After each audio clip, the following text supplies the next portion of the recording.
حریص علیکم بالمؤمنین رؤوف الرحیم فإن تولوا فقل حسبی اللہ لا الہ الا ہو علیہ توکلت وہو رب العرش العظیم صدق اللہ العظیم۔ ان دو آیات کریمہ جو سورہ توبہ کی آخری دو آیات کریمہ ہے، اس کا میں نے جمعہ پر ذکر کیا تھا، شاید آپ لوگ موجود تھے جنہوں نے سنا ہے، جنہوں نے نہیں سنا وہ آپ ابھی سن لیں۔ پورے قرآن مجید میں جو قرآن مجید کی آیات نقل کی گئی تو ان کا جو جمع کرنے کا کرائٹیریا تھا اور طریقہ تھا وہ یہ تھا کہ دو صحابی جنہوں نے اپنے کانوں سے وہ آیتیں حضور صلی اللہ علیہ وسلم کی زبان مبارک سے سنی یا انہوں نے کسی صحابی سے سنی، تو دو گواہوں کی موجودگی میں وہ آیت قرآن مجید میں لکھی گئی۔ اگر ایک دو سے کم یعنی ایک صحابی کی روایت تھی تو وہ جتنا بھی مضبوط تھا وہ نہیں لی گئی، لیکن صرف دو آیات کریمہ یہ جو میں نے پڑھی ہیں سورہ توبہ کی آخری، اور ایک آیت کریمہ جو ہے وہ 21ویں پارے کی ہے، وہ میں نے جمعے کو پڑھی تھی، کون سی آیت ہے؟ من المؤمنین رجال صدقوا ما عاہدوا اللہ علیہ۔ یہ آیت کریمہ جو ہے یہ ایک صحابی سے مروی تھی، اور ایک صحابی ان کو لے کر آیا حضرت خزیمہ بن ثابت، تو انہوں نے کہا کہ یہ آیت کریمہ جو ہے یہ تین آیتیں یہ میں نے حضور صلی اللہ علیہ وسلم سنی ہے۔ تو انہوں نے کہا جی کوئی اور گواہ لائیے، کہا اور تو میرے ساتھ کوئی نہیں، میں اکیلا ہوں، لیکن ان کی گواہی کو قبول کر لیا گیا، اس لیے کہ نبی کریم علیہ السلام نے ان ایک کی گواہی دو کے برابر قرار دی تھی، اور اس کا ریزن یہ تھا کہ آپ صلی اللہ علیہ وسلم نے ایک گھوڑا خریدا، اور جو ہے آپ نے فرمایا کہ تو ٹھہر جا میں پیسے لے کے آتا ہوں۔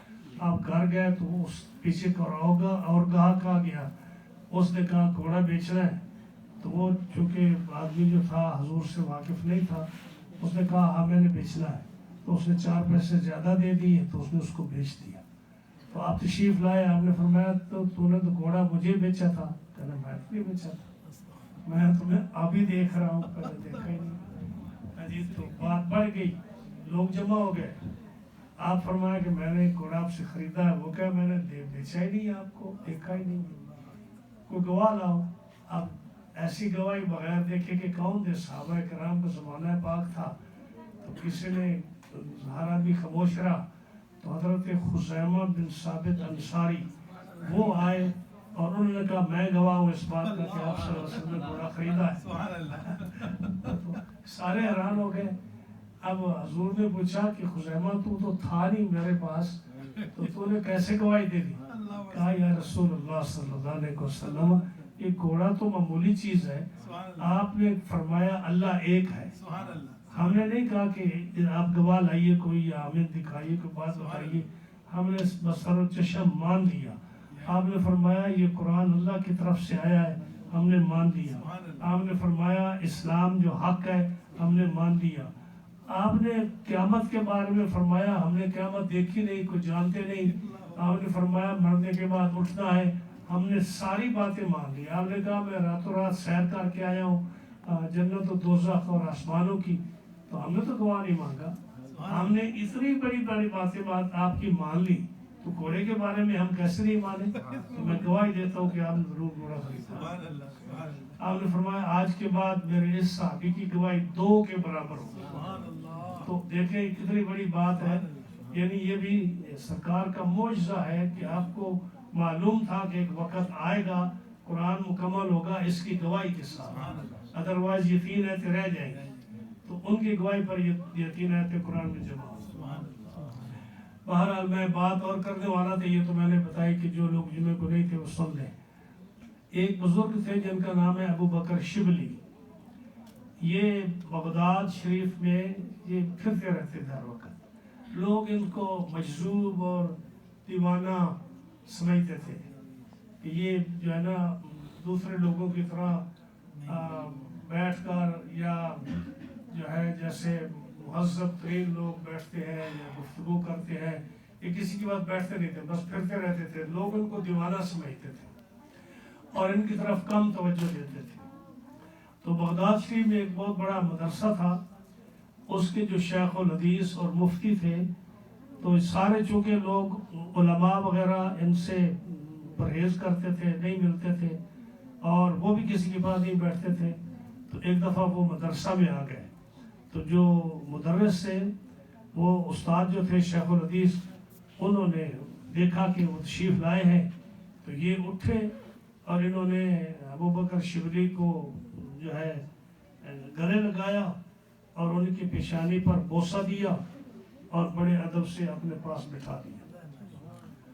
تو شاگرد جو ہے نا ان کے جانے کے بعد جب وہ چلے گئے تو شاگردوں نے عرض کیا، حضرت آپ تو سارے ان کو دیوانہ سمجھتے تھے اور کبھی آپ نے بھی ان کی طرف توجہ نہیں دی، لوگ بھی ان کی طرف توجہ نہیں دیتے، اور آج آپ نے ان کا اتنا احترام فرمایا ہے کہ ہم حیران رہ گئے کہ آپ اتنے بڑے عالم ہو کر ایک دیوانے سے آدمی کو آپ اتنی محبت سے ملے ہیں، ان کے پیشانی پر بوسہ دیا ہے، ان کو تکیہ پیش کیا ہے، آپ نے آرام سے ادب سے بٹھایا ہے.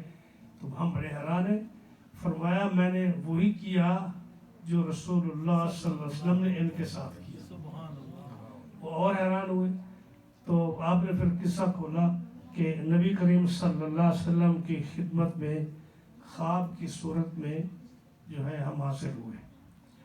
جب وہاں بیٹھے تھے تو یہی شبلی حضور کی خدمت میں حاضر ہو گئے. جب آپ کی خدمت میں آئے تو آپ اٹھے اور آپ نے شبلی کو گلے لگایا اور پیشانی پر بوسہ دیا اور پھر پیار سے اپنے ساتھ بٹھایا. تو ہم بھی حیران ہو گئے کہ یہ شبلی جو بغداد کی گلیوں میں پھرتا ہے، جس کو ہم عام سادہ سے انسان سمجھتے ہیں، حضور اس کا اتنا احترام فرماتے ہیں. تو پھر جب وہ چلے گئے تو ہم نے پوچھا، حضور آپ نے شبلی کے ساتھ جو ایک انوکھا ان کا احترام فرمایا ہے، دوسروں کے ساتھ ایسے آپ پیش نہیں آئے جیسے شبلی کے ساتھ پیش آئے. تو آپ نے فرمایا تمہیں پتہ نہیں، ہر نماز کے بعد یہ شبلی یہ سورہ بقرہ کی یہ 2 آخری آیات پڑھتا ہے جو ہے نا لقد جاءکم رسول من انفسکم، یہ 2 آیتیں جو ہے نا ہر نماز کے بعد یہ 2 آیتیں پڑھتا ہے. اس کے بعد میرے اوپر دروشی پڑھتا ہے. تو اس لیے مجھے یہ بہت پسند ہے. تو جب سے ہم نے بھی یہ پڑھا ہے، ہم بھی ہر نماز کے بعد یہ 2 آیتیں پڑھتے ہیں اور دروشی پڑھتے ہیں. ایک اچھا طریقہ ہے، حضور کی محبت ہے. ان 2 آیات میں بھی اسی کا ذکر ہے، دروشی بھی ہے. آپ سے بھی اگر ہو سکے تو ہر نماز کے بعد یہ 2 آیتیں پڑھ کے حضور کی ذات پر 2-3 دفعہ دروشی پڑھ دیں تو اللہ تعالیٰ کی بارگاہ میں اور رسول اللہ کی بارگاہ میں ایک قبولیت کا درجہ ہوگا. تو انشاءاللہ العزیز آج آپ کا زیادہ ٹائم نہیں لیتے کیونکہ آپ نے بڑی سیڈ نیوز سنی ہے، تو ہم نہیں چاہتے کہ آپ کو مزید بٹھائیں. اللہ صلی علی سیدنا مولانا